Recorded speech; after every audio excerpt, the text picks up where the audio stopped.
ang ganda po ng reviews po, ma'am, kasi long-lasting siya. May mga customer na kapag kinuha na nila yung yung labada nila, tapos hindi pa nila binubuksan kaagad. Tapos after 2 to 3 days, saka pa nila bubuksan yung labada nila. Sabi, na-amaze sila na, Mabango pa rin. Pa rin.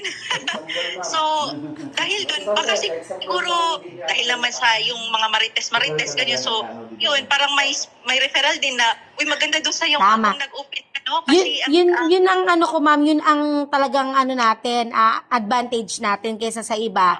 Na katulad niyan, pag meron set up sa amin, nagtuturo kasi ako upon turnover.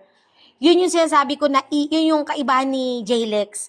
Kasi nga, pag gumamit ka ng ibang product, walang ganung katagal na naamoy talaga. Wala talaga. Si Alexa lang, hindi namin kasi talaga tinipid.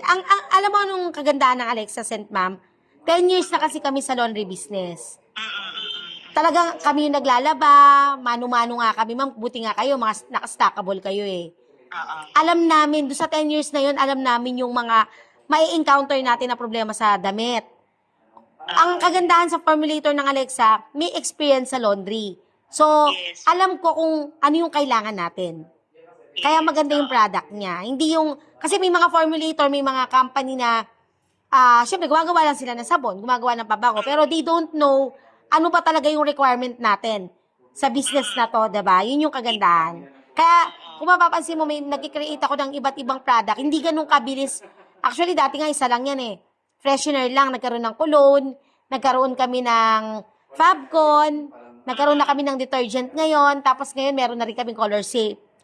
Unti-unti lang, kasi nga, 1 year ko talagang ganun katagal ko ini-experiment muna bago ko ilabas din sa market. Ilabas.